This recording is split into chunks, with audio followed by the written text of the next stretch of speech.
Welcome back to the Zodiac Reset. I'm CJ, and we've reached the midway point of Season 1. Today, we're turning to the sixth sign of the Zodiac for guidance, Virgo, a mutable earth sign.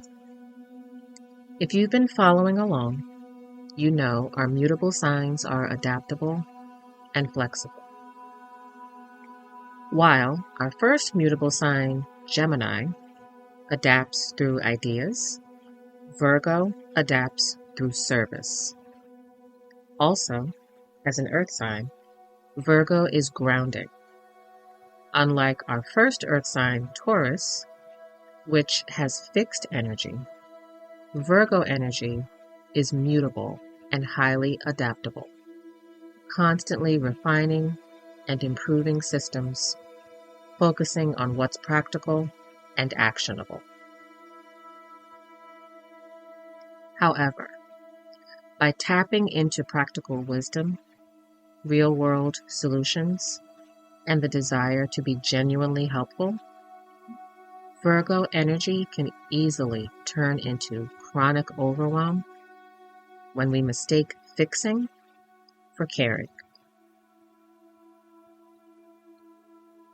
Most of us weren't taught the difference between being helpful and being responsible for outcomes. We learned that our value comes from how much we can improve, how many problems we can solve, and how smoothly we can make everything run. And we become walking quality control departments. We care, but we don't just care, we correct. Every problem is something that needs to be solved. Every inefficiency becomes a personal failure. We support, but we don't just support. We optimize. We manage not just our own standards, but everyone else's chaos too. Let me paint a picture.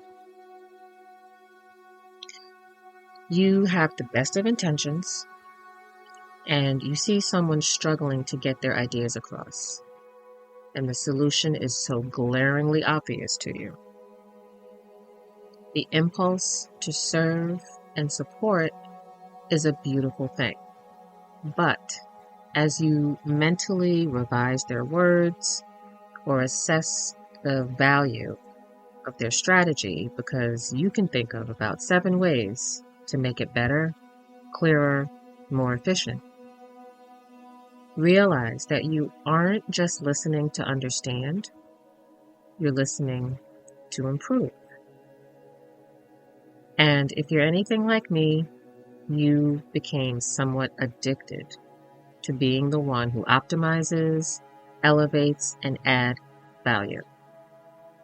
And in the process, you completely forget how to let something be imperfectly good enough. The slippery slope leans towards being controlling in the name of helping.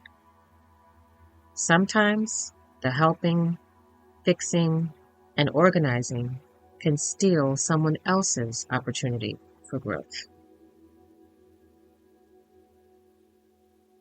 So here's your Virgo reset. Before you jump into fix-it mode today, ask yourself one question. Is this a real problem? Is it actually broken? Or does it just not meet my standards?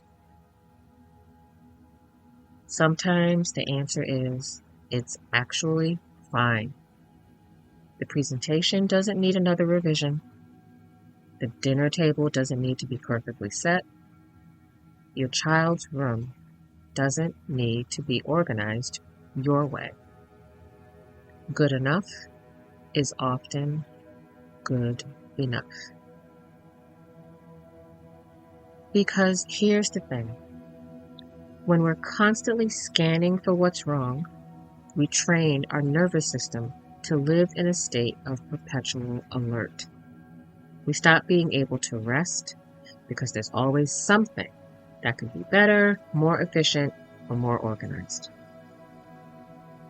You are allowed to let things be imperfect. You are allowed to let other people solve their own problems, even if you could solve them faster. And you are allowed to ask, what would happen if I just didn't?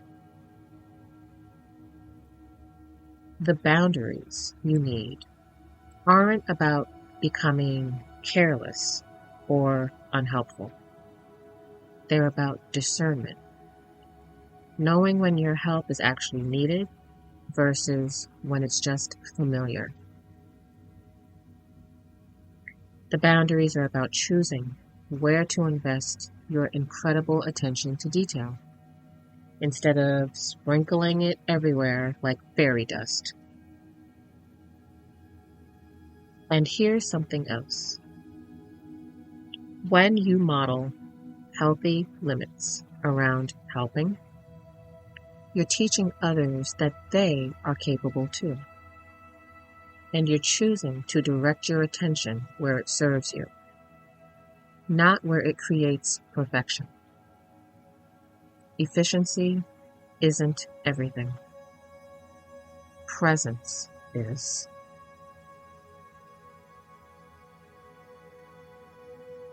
So I'll take a pause here and ask to check the description for your VIRGO Healing Helper Toolkit.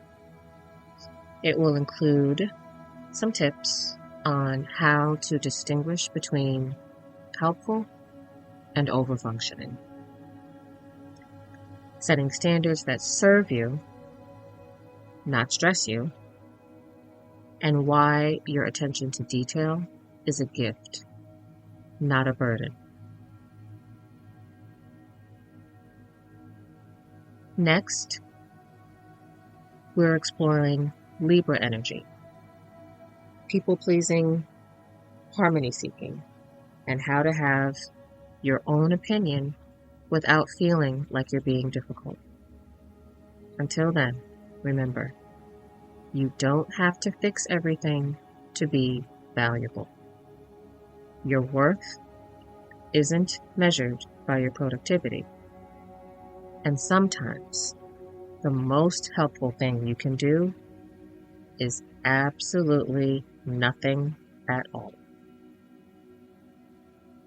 Shine bright, stay aligned, and let good enough be good enough. See you next month.